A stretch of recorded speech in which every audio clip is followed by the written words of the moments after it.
Hello, and welcome to another episode of Outlier Founders by Outlier Academy, where we decode what iconic founders and entrepreneurs have mastered, from how they built their companies to the frameworks and strategies they used and the lessons they learned along the way.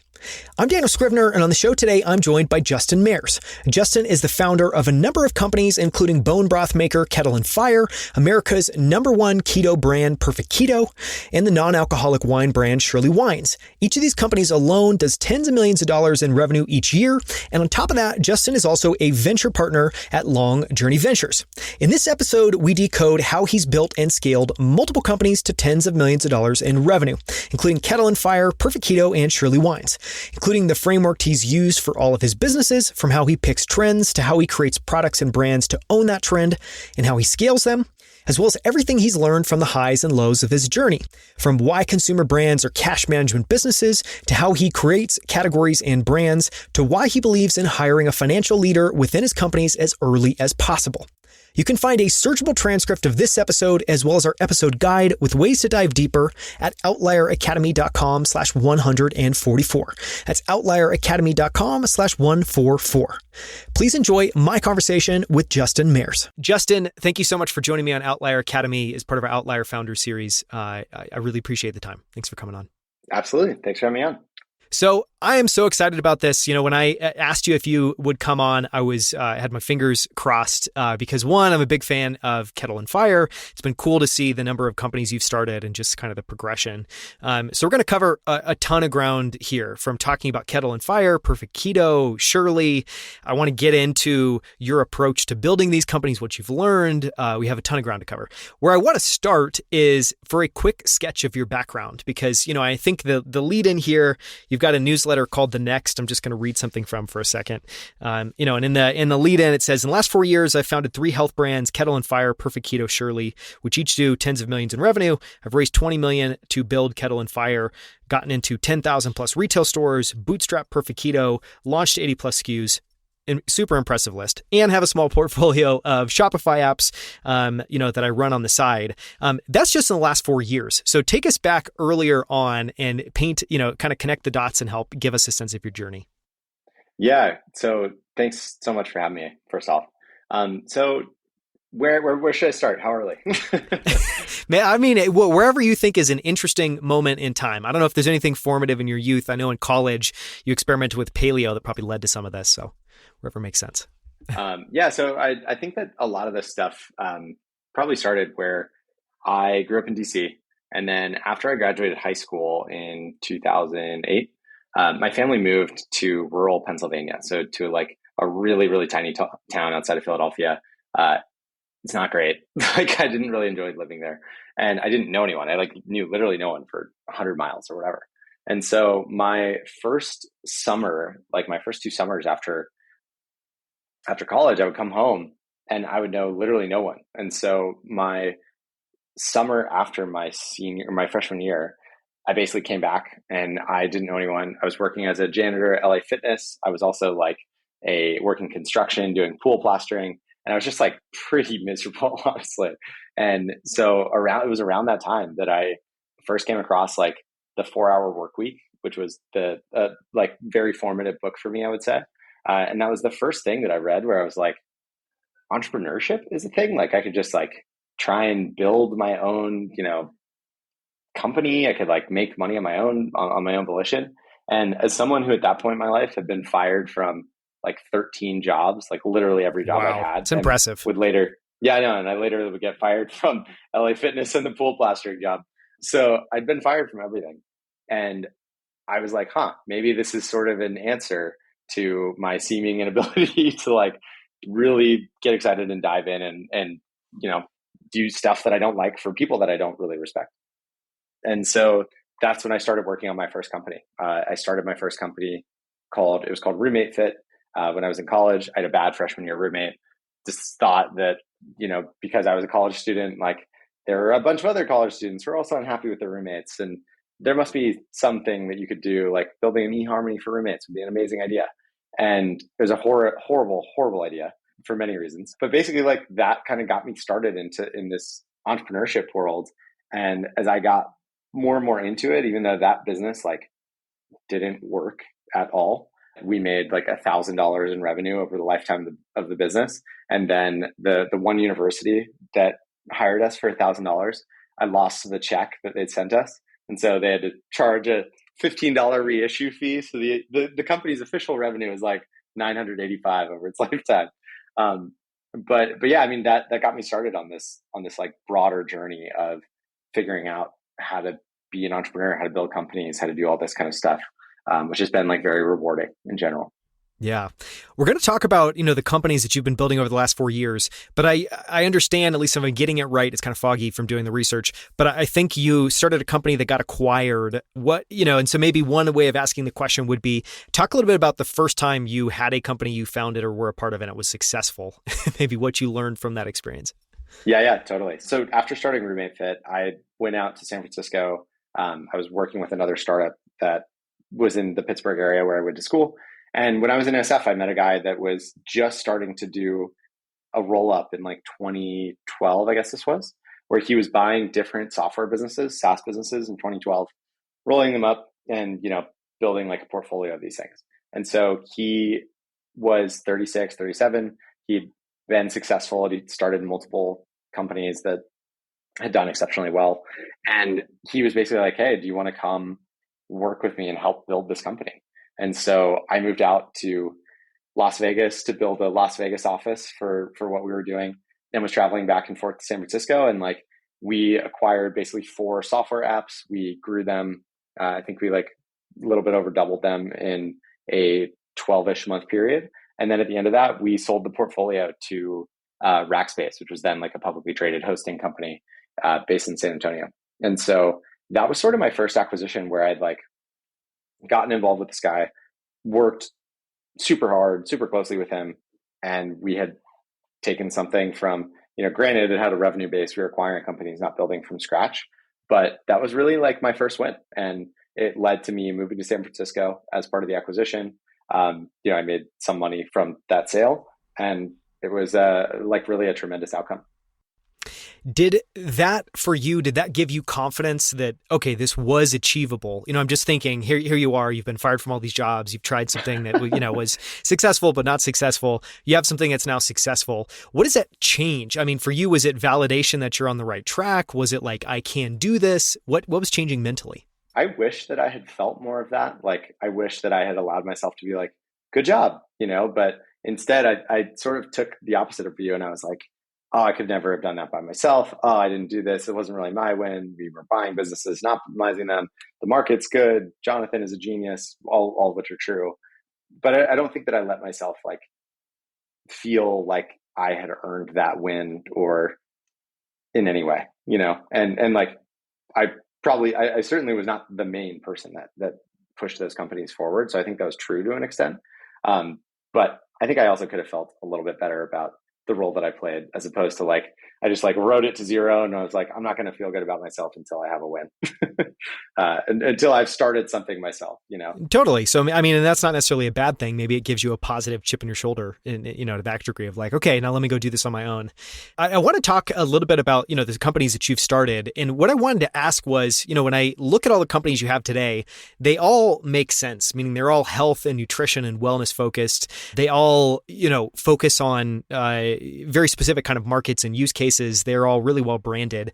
Where did this all initially start? And what was the origin story of, if I'm getting it right, I think Kettle and Fire was the first one. What was the origin story, the genesis of that first company? So when I started Kettle and Fire, it was 2015.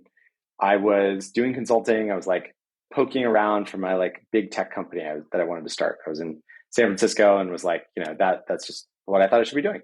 And so I spent a lot of time thinking about different ideas. And one of the things that just kept coming up is I was like getting into performance optimization and nutrition and health and just like following my intellectual curiosity in that space.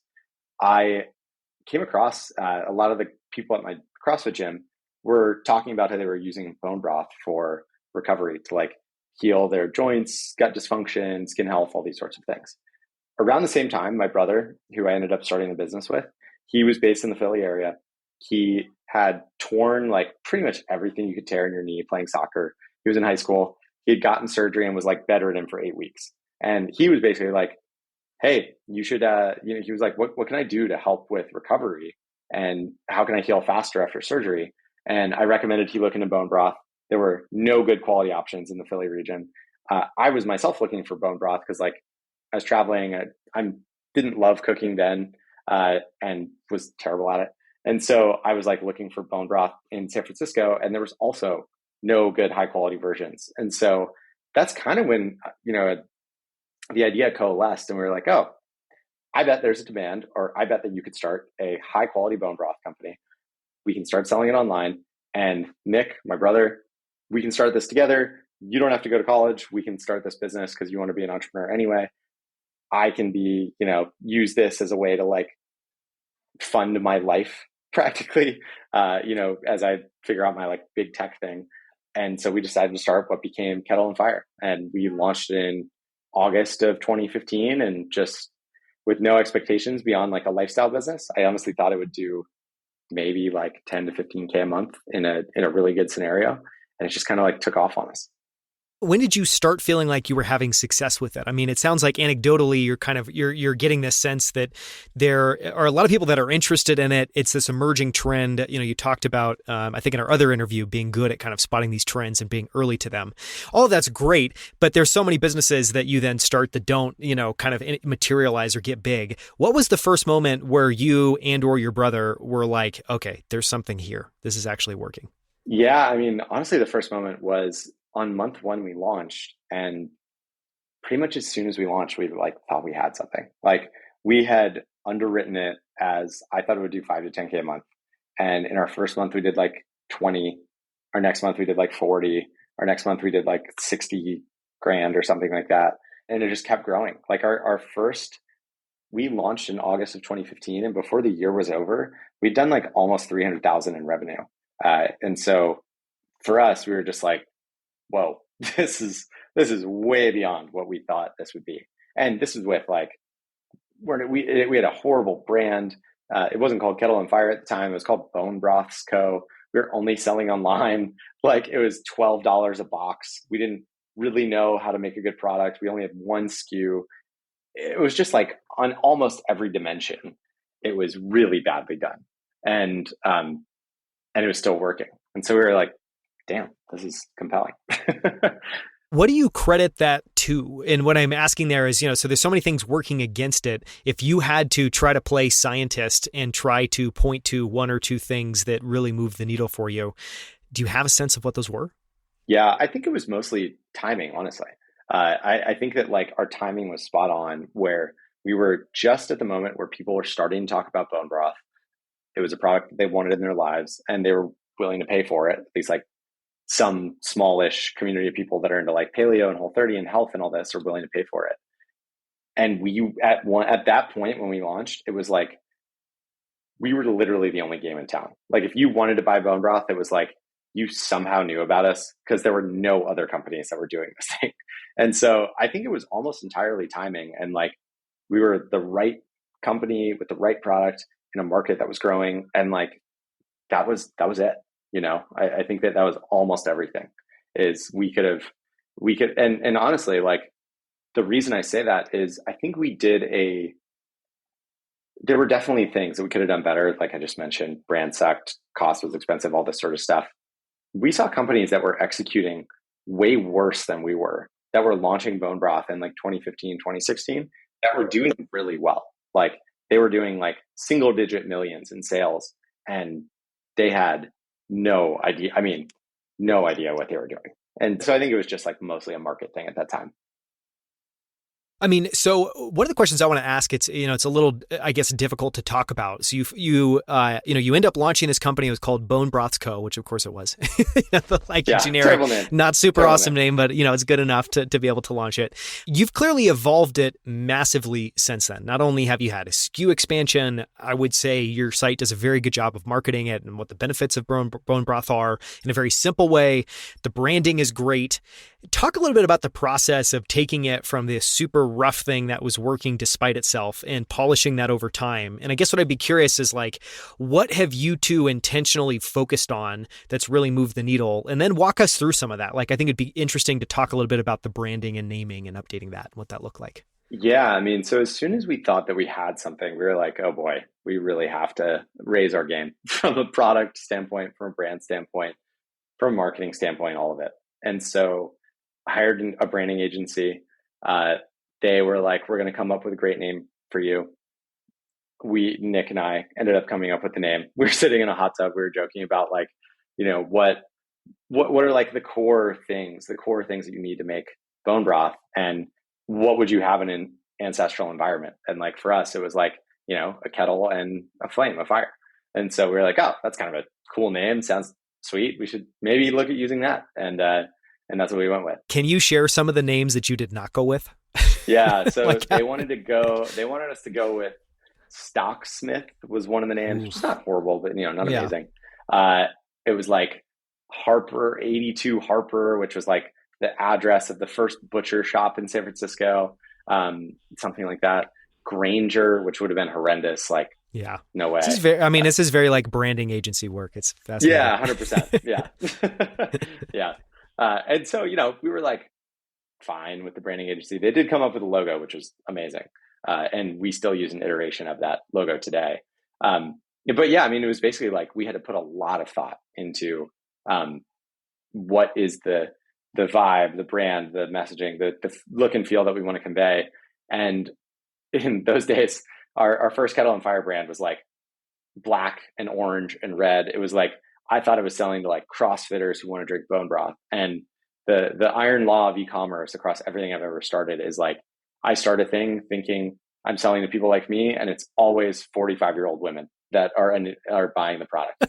That's always the end consumer. I just love this. Yeah, exactly.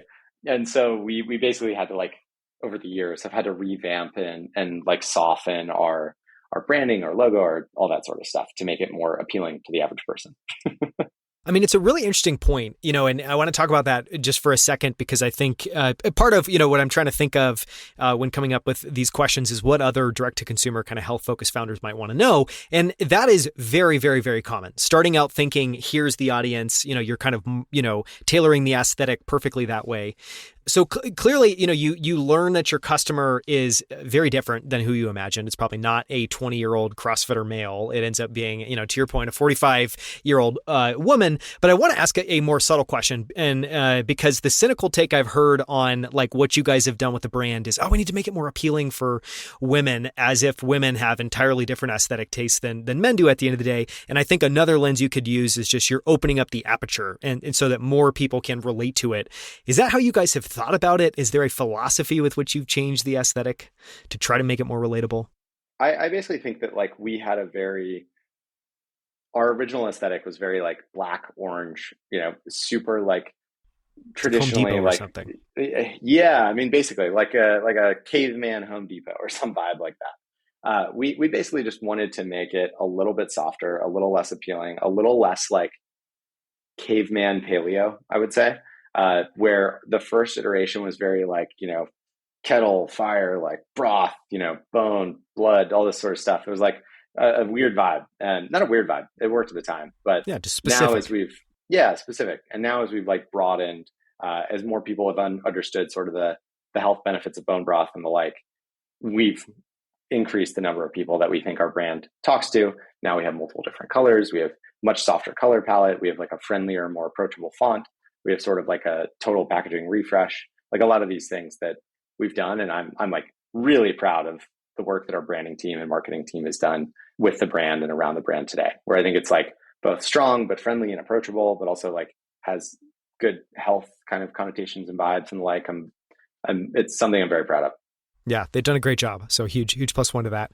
One of the questions I want to ask was around distribution and how, some of the decisions you made there. And I don't know if this is still the case. One of the newsletters I read, you were talking about, I don't know if this was for Kettle and Fire specifically, but you were looking initially at selling on Amazon, and then you see all these crazy requirements that they had, which I didn't know about, of all these hyper specific things you need to do perfectly in order to sell on the platform. And basically getting to the conclusion of, we're not going to do that. We're just going to lean into direct to consumer. So talk about like, I guess, how much of your business is direct to consumer versus stores? Have you changed your approach to selling on Amazon? How do you guys think about distribution?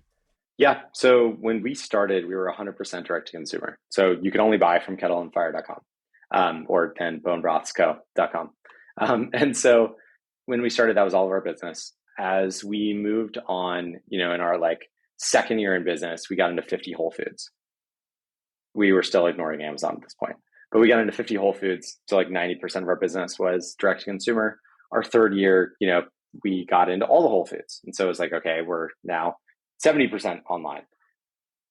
Today, like our online business is about 20% of our overall mix. And we're mostly a wholesale brand. And I think that with the concentration, like we have a focus on Amazon too.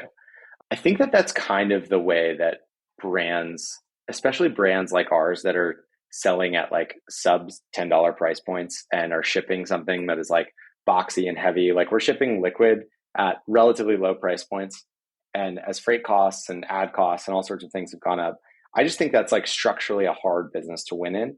And when people are like buying broth or stock or whatever, generally they're just going to their local grocery store to buy that thing. Like it's a repeat thing. You're almost always like, oh crap, I'm out of broth or stock. I'm going to go to the store and get some. Very rarely are you in the mindset of like, I'm going to make the best soup 4 days from now. And so like, I need to go online and order a Kettle and Fire right now. No, I've never done that. Yeah, right. And so it just like, we kind of knew from very early on that just based on the number of like cancellations of subscriptions we got where people would say like, I have too much bone broth. I never remember to buy this when I need it. I can't wait like a week for shipping, all this sort of stuff. We're like, okay, this is going to move much better when we can get into retail. And our early retail numbers, once we got into Whole Foods, were exceptionally strong. And so that was also a really good like indicator that retail is where the future of the company lay and where we should be investing most of our resources. And so we've basically been prioritizing retail for better for worse, but I think it's better. That makes sense.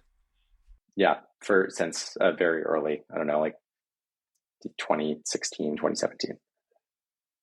I want to ask one more question, and then we'll go one more question just around Kettle and Fire, and then I want to try to loop in Perfect Keto and talk a little bit about distribution there because the products are slightly different.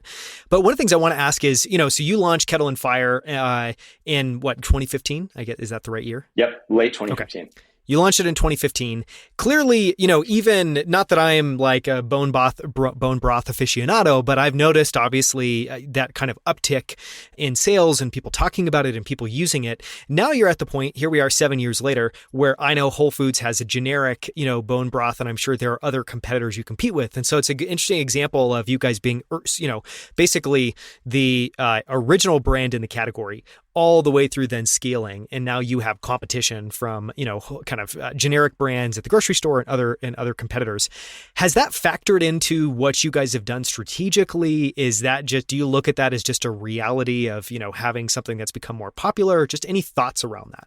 Yeah, I think it's just a reality. It's like we've seen some success, we've seen some wins, and the category has gotten a lot bigger than when I started looking at it. And so I think that success attracts other companies. Like there are other companies that think that they are doing something better than us or different than us, or, they see an opportunity financially, whatever it is.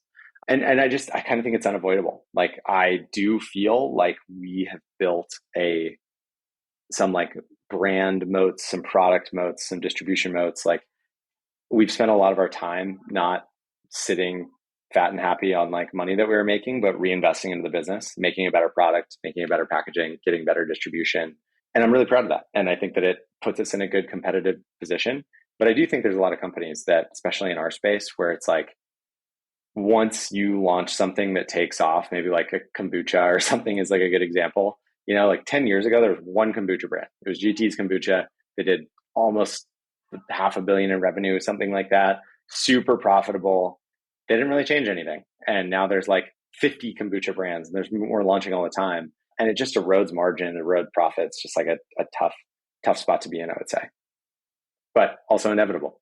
No, it's inevitable. It's also, I think, an amazing point because I can't tell you, even as a venture investor, the number of companies I've seen that had early success. And, one of the things you learn, this goes back to, a point that we talked about earlier around venture investing, and it's a full contact sport. You never know what's going to happen. And one of the things I've seen now multiple times is companies who early in their life have spiked really hard and are enormously successful, but can't thread that needle and improve the product and be able to keep up and maintain the leadership position in the marketplace.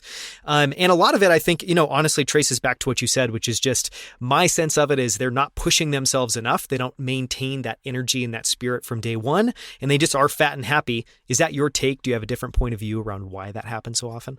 I think that's part of it. I also think that, man, just business stuff is hard. It's hard to get a business off the ground.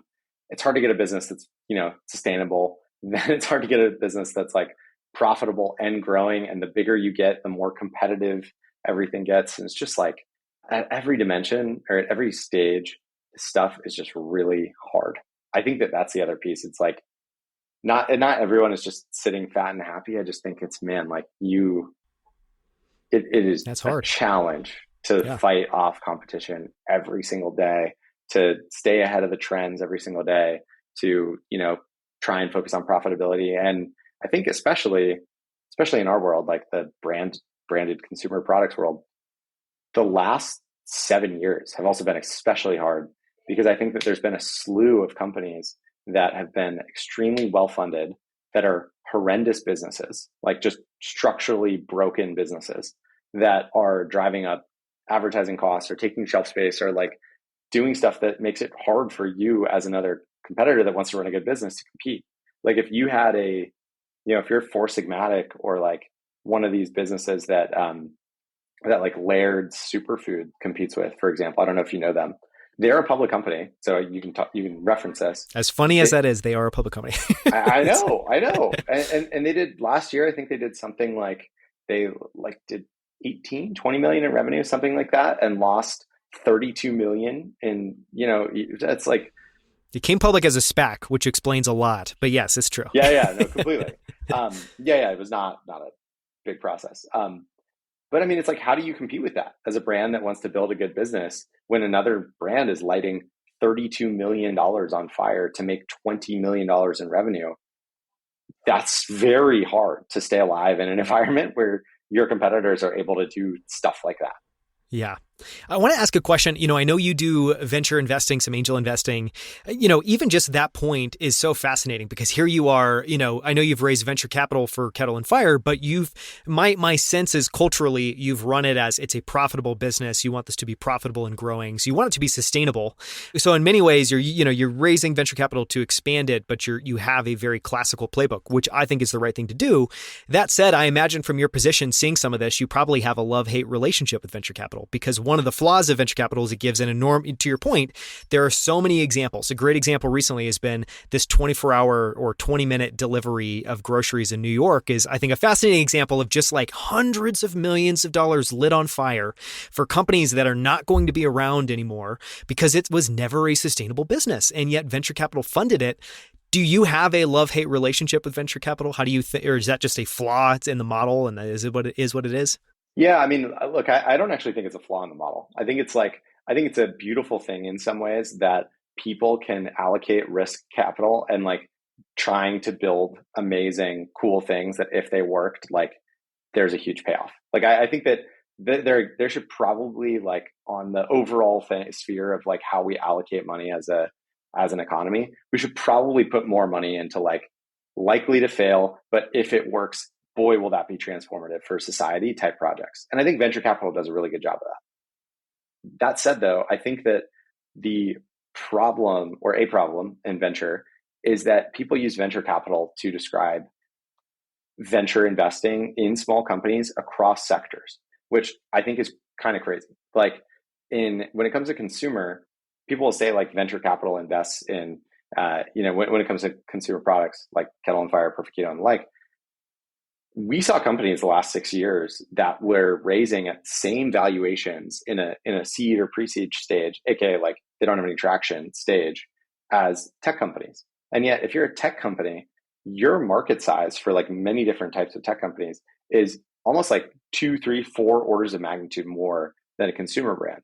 And yet, if you're starting out at the same playing field, like it makes no sense that a pre-seed, no traction, like, I don't know, raisin brand competitor, is raising at a $10 million valuation when that is likely to require a lot more capital, be structurally a worse business than like a 90% plus profit technology business, and an amazing exit for like almost any brand in consumer is like south of like $300 million. Like there are not that many exits. You can look over the last decade that have gone for more than $300 million. And so I think that tech is different. Like you get an Uber, an Airbnb, a DoorDash, like every single cycle in tech. Like every year, multiple multi-billion dollar companies go public that are in the technology space. Like I think that the venture math pencils out when it comes to technology. I think that in consumer, people have to be much more disciplined and much more valuation sensitive. And I think that for the last 7 years, they really haven't been. And I think that has made it like harder.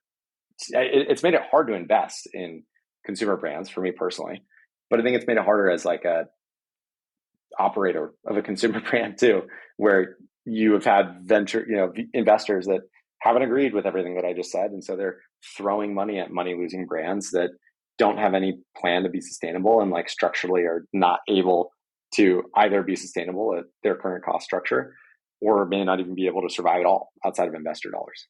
Yeah, I mean, so well said. That's definitely going to be a clip that we will extract because I think in a couple of minutes you've made an incredibly compelling point.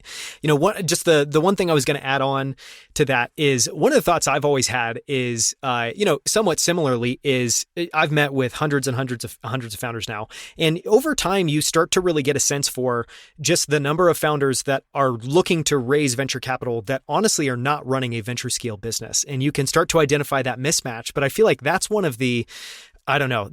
Like once you spot that, you see it everywhere. And I think what I mean by that is exactly what you're saying. Like, yes, you can raise venture capital or you can raise money from other people and you can call it venture capital. But if you don't have a venture scale business, one, you shouldn't be signing up because you actually can't generate the return profile. It's not going to be fun for you. It's not going to be fun for your investors. But also I think to your point, it's like getting way too loose with the term as opposed to trying to be precise with it, more prescriptive about what it is. Yeah, completely. I mean, I think that it sucks. It sucks when a startup raises venture and they're not a venture scale company. It like sucks for the investor who doesn't have a way to get their money out or loses it. It sucks for the founder who sucks most for the founder. Like they're just going to disappoint everybody constantly. Totally. And in a best case scenario, you're running a company that your investors want to return, but you're unable to sell to generate the return they want. And it's profitable. And so it's like, what do? Do you just run this thing for 5, 10, 15, 20 years? Like, what do you actually do? It's kind of tough. And I think that probably there's going to be a lot of founders over the next like 5 years that find themselves in this position where they have to decide, do I step away from a profitable business where I raise venture? Do I try and sell it even at a discount because like I want to do something else? Do I keep running this indefinitely to try and like get my investors a payback? Yeah. Do I tell them I'm going to now pay them in dividends and it's not going to be a sale or a liquidity event or whatever it is, because that's not going to happen. Yeah. It's like, I think there does need to be more innovation in terms of how companies can reach a final state after raising venture. I want to ask a totally different question, and then I want to talk about the kind of origin of Perfect Keto and Shirley. So we talked about all the things that have gone well for the most part. You've brought up quite a few things that haven't necessarily with Kettle and Fire, but for the most part, it seems like it's done enormously well. On the flip side, what have been the biggest lowlights, misses, and mistakes? What have been the painful lessons that you feel like you've learned? For Kettle and Fire, we've had a lot. I mean, we've had a lot on the hiring side. Notably, there was a long period of time, multiple years, 2.5 years, probably 3 years, where I didn't think that a finance team was important. And so we didn't have a finance team. We didn't do any cash projections. We didn't know our numbers really that well. We didn't have billing, collections. We didn't have anything. And so when I finally had an advisor knock some sense into me, he had a bookkeeping team that he knew well, dig into our books. And I was like, fine, whatever, we can do this. I don't think this is necessary. I think this is stupid. And we get on the phone call and he's like, so you realize that you have $800,000 that different customers owe you that they've just not paid you and you've sent them product. And we were like a tiny company at that point. And I was like, I didn't. Like, I had no idea. Collections are a thing. I haven't been thinking about that at all.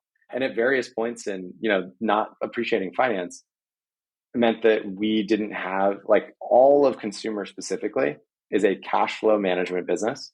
And we didn't have our handle on that. And so that almost killed the company, like, probably twice.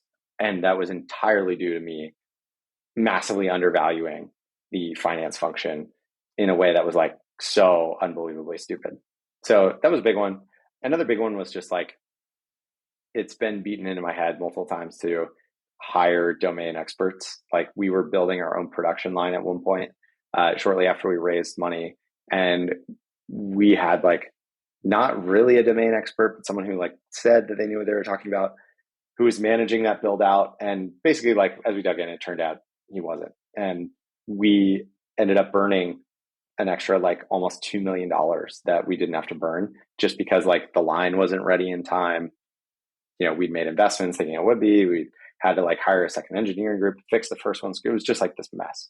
And so that was a really big, like, learning lesson for me, is like, trust but verify, and also make sure that you're trusting someone when it comes to this is a super important task that we cannot get wrong and that requires a lot of domain expertise.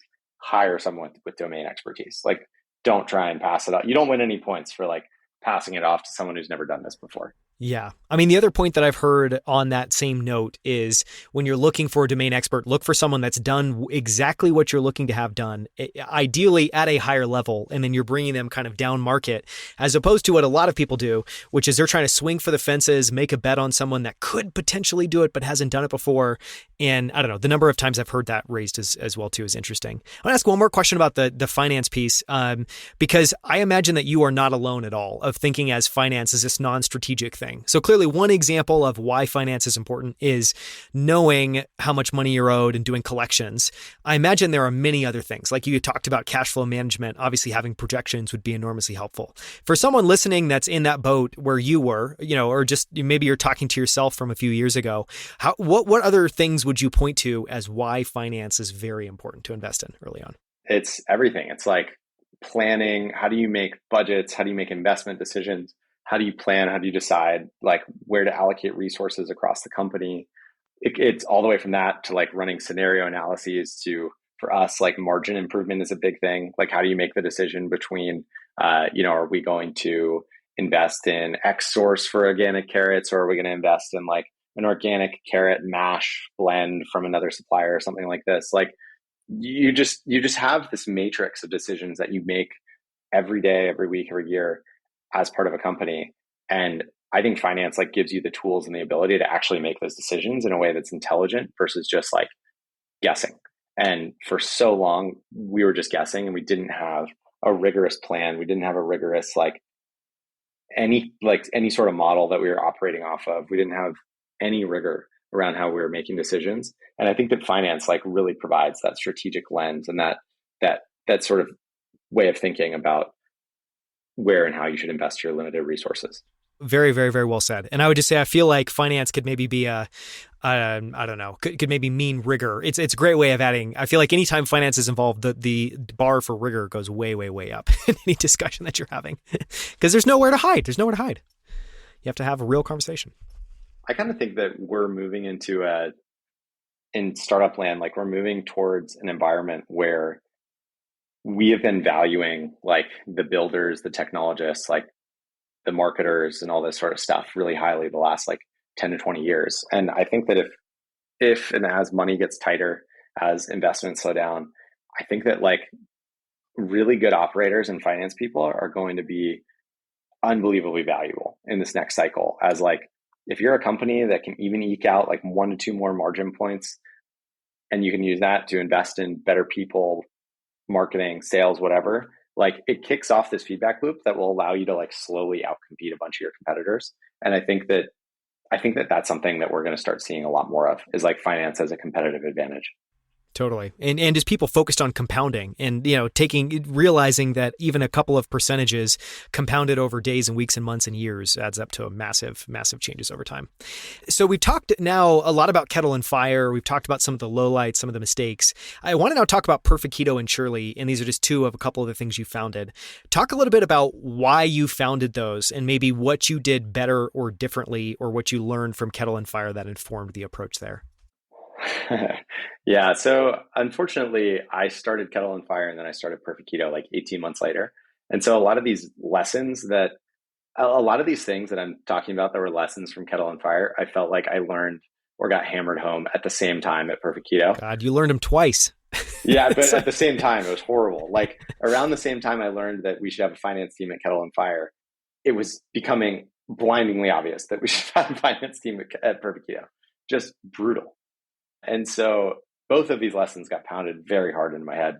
But yeah, I mean, I think that we learned a lot about how to operate a business generally, how to hire, train, build culture, innovate, think about products, think about market sizing, think about where to invest resources. And I think that I feel very fortunate that I was able to look at two businesses at roughly the same time and extract learnings from each of them and then apply some of those learnings to the other one. That was a really, really valuable thing. And I think coming out of that, I felt very comfortable when we started Shirley, feeling like this is much more of I felt like we identified a trend. We did a better job on the branding up front. We kind of were more thoughtful about distribution and marketing and team and all these sorts of things than we were in the early days of Kettle and Fire. And Perfect Keto. We made a finance hire as one of our first 10 hires. The CEO and my co-founder at Shirley is doing an incredible job. He was the president at Perfect Keto and has a finance background. And so I feel like a lot of the learnings that I had from Kettle and Fire and Perfect Keto sort of Shirley got the brunt of those. And I kind of learned bad, lessons across both KNF and Perfect Keto at the same time. Yeah. Well, it's maybe Shirley, maybe Shirley has tailwinds as opposed to the other businesses having headwinds. And, it's a nice thing to have. It's a nice thing to be set up for success and have an idea of what you're doing from day one. I want to close by talking about a couple of the things that you cover in your newsletter. We will link to this in the show notes. I'm a huge fan, just going through a couple of the things that you've, printing them out, going through them and reading them to kind of prepare for this. I think your newsletter is awesome. One of the things you talk about inside there that I really love, just because you got very specific with it and you have a unique approach I haven't heard other people share, is your annual review and goal setting process. And, I think this started in 2012 or 2015. It's been quite a number of years that you've done this and you have a unique approach. I don't want to give it away. Can you talk a little bit about why you do the annual review, maybe what that looks like? And then I thought your process for how you set goals was also really interesting. Just touch on those.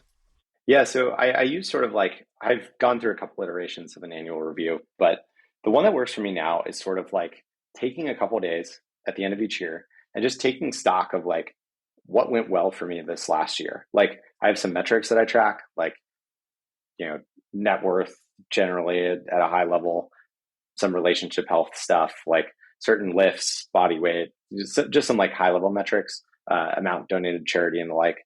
And then I have a metrics driven piece.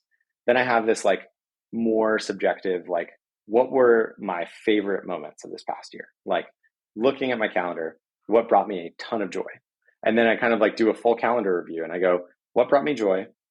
What was a total waste of time that I wish I hadn't done?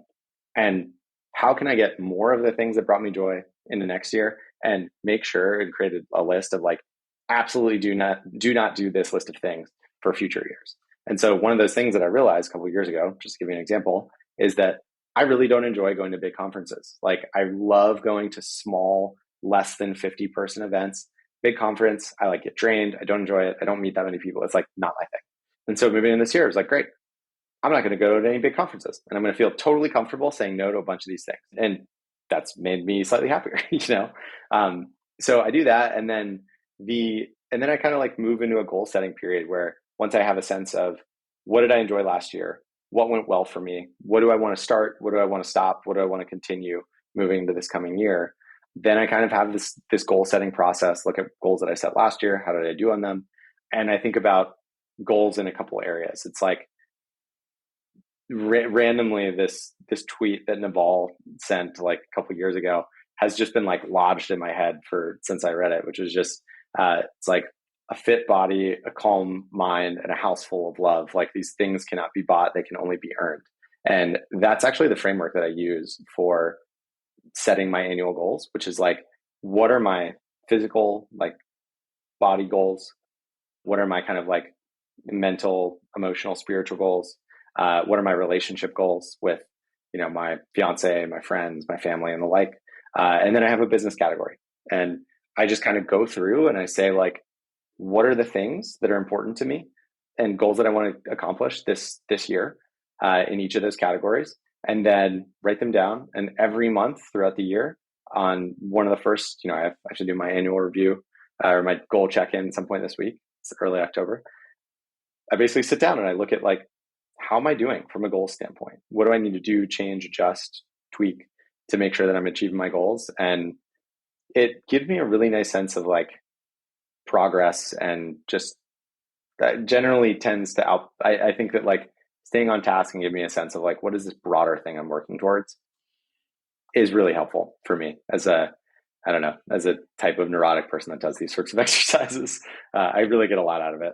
Yeah, it's incredibly important. And my experience with that too is, and you're in a position where, have multiple businesses, you have a lot that you're doing. I think the more things you have in motion, the more valuable that time to pause and reflect and actually think deeply about these things and, turn those dials is really, really, really important. We'll link to that newsletter in the show notes. You did a great job of outlining it, but for anyone that wants to learn more, we will link to the newsletter that's in. I've got, like literally probably 15 other questions I want to ask you. So I'm going to have to pick one because we're close on time and this can be our closing question. But it's less of a question, maybe more of a topic. One of the things I loved in one of your newsletters is you talk about extreme people have extreme outcomes, which is something I have seen. It's really resonated with me, but you go even deeper than that and you talk about why that's the case. And one of the points that you make is we're going to talk about why extreme people have extreme outcomes and why that's generally a positive thing. But one of the things you talk about is that, because this is true, it's why you don't appreciate some of the criticisms of founders and artists. It makes me think of Kanye, it makes Elon Musk. You can go down the list of like high profile people that have achieved a lot that are just, quite different, and so it's people that they're getting criticism for maybe being eccentric or just how differently they are, being extreme, and yet they've achieved incredible things. Talk a little bit about why that is special and significant to you and why being an extreme person is a good thing or can be a good thing. Yeah, I think that basically the way that people tend to think about things is, oh, that's an interesting extreme result. Like LeBron James, wow, what an incredible extreme outlier. And yet they don't think about what it took for LeBron to become LeBron. Like, I'm sure that his friends, his mom, are probably extremely well-meaning, and at some point or another have been like, LeBron, why don't you come to dinner with me and stop playing basketball? You know what I mean? Or like, Kanye, why don't you get out of your room and like stop composing music or whatever it is? And I think that people don't understand how, or don't appreciate that extreme outliers, extreme results come from making distinctly different choices than like the average person. And I just wish that, like, I want to live in a world that has way more human creativity, way more human flourishing, way more people like being themselves, doing their weird thing, like getting into whatever weird thing that people are into, and like getting into it 100%. And I think that so many people are like, have this social pressure sort of like norm where people expect that Kanye can be Kanye and then just be a totally normal house guest. You know what I mean? Whereas I want to remove that expectation and like allow people to feel like, hey, I'm going to do this thing that it's exciting to me, that's unique to me, that's weird for me. And I'm also going to surrender the expectation that I'm going to be normal and understandable and like perfectly like understood and normal to everyone around me in my life. I just think that those two things are like fundamentally incompatible. And I wish that more people would realize that if you are going to do something amazing, great, try and do something out there that no one's done before, or even just like try and improve yourself 10%, 20%, whatever. You just have to accept that for whatever reason, other humans are going to tell you to chill out, slow down, don't try so hard. That's weird, whatever it is. And I wish that people would just be okay and internalize that if I'm going to try and start this company, if I'm going to try and be an outlier and become super wealthy, super great technologist, super great musician, I have to accept that like what comes with that is a lot of amazing things and a lot of like conversations where people are like, why are you doing that weird thing? You know what I mean? Totally. Or just, I think, a lot of feeling judged and you know, to that point as well, too, I think being different. And one of the things I wanted to talk about that is, one of the things I wanted to kind of do as a follow-up to that was talk a little bit about steps to become an extreme person. Because, you know, like it reminded me, or at least it related at least to you also, and I think this was maybe part of the story of this idea of extreme people have extreme outcomes. You know, it sounds like some of this came from this 2-week paleo experiment you had in college, basically doing paleo before anyone really knew what paleo was and people being like, what the hell are you doing? And so one of the things I wanted to just kind of ask you is, what are the steps to become an extreme person? And it sounds maybe like a stupid question, but what I mean by that is I believe there are quite a few people listening that will buy into that. And yet the next thing is, what does it mean for me to open up to and accept extreme people and become an extreme person myself? Any thoughts on that? Yeah. So when I was in college, and I will answer this question, I promise. But when I was in college, I remember I went paleo for 2 weeks and all of my friends, like as a college student, at least where I was in Pittsburgh in 2011, were like, wait, you're not drinking beer, you're not eating pizza, you're not like eating French fries. Like, what is wrong with you? You know? And at the time, what I did is the absolute opposite of what I would recommend doing, which is I would shrug it off and I'd be like, oh, you know, I'm not really into this paleo thing. It's just like something I'm trying. I'm not feeling well. I don't want to eat it. I like didn't fully own that I'm trying a weird thing as an experiment because I'm interested in it. And I think that as a way to practice being okay with becoming a more extreme, strange, out there, more fully expressed person, I think that figuring out how to own the things and the decisions and the choices that you're making, whether they're good, bad, weird, whatever it is, I think is a really good step to practicing and being more okay with being weird. Like if you can just say like, someone goes, why aren't you drinking beer? And you don't have to make up an excuse that's not true. And you just go, I read a thing that said beer is bad for you. I'm trying it for 2 weeks. We're going to see how it goes. And you just sit with full acceptance of that's your decision and that's your choice. I think that like that is the best sort of practice that you can do, is starting to internalize and be okay with your choices. And then slowly, as you build up the understanding and confidence that comes with internalizing and owning your choices, I think you become more and more okay being weird, being out there, being different. Yeah, you can try really weird stuff. Then you could be Elon Musk and Grimes having babies that have just crazy names. You know, this totally. Infinite possibilities. Yeah, completely. It's amazing. Yeah, I mean, I love that story. I love the point you made in the newsletter, and I agree with you. I think the world would be a better place if there were more extreme, weird, out there people just being open with trying stuff and being more intellectually honest and being less afraid of judgment. This has been so much fun, Justin. We have gone all over the map and talked about a bunch of stuff. I've really enjoyed our time together. So thank you so much for coming on. Thank you so much for having me. Appreciate it. Thank you so much for listening. You can follow Justin Mares on Twitter at JWMares, and you can learn more about Kettle and Fire at kettleandfire.com. You can find a searchable transcript of this episode as well as our episode guide with ways to dive deeper at outlieracademy.com/144. That's outlieracademy.com/144. For more from Outlier Academy, follow us on Twitter, LinkedIn, Instagram, or TikTok. Subscribe to our free weekly newsletter at cheatsheetnewsletter.com. Subscribe to our YouTube channel at youtube.com/Outlier Academy, where we share all of our video interviews as well as our favorite clips from every single episode, including this one, or visit outlieracademy.com for more incredible Outlier founder episodes, profiling incredible companies like Forward, 8 Sleep, Common Stock, Varda Space Industries, Superhuman, Primal Kitchen, 1-800-GOT-JUNK, and many, many more. In every episode, we deconstruct the ideas, frameworks, and strategies they use to build these incredible companies. We'll see you right here with a brand new episode of Outlier Academy next Wednesday.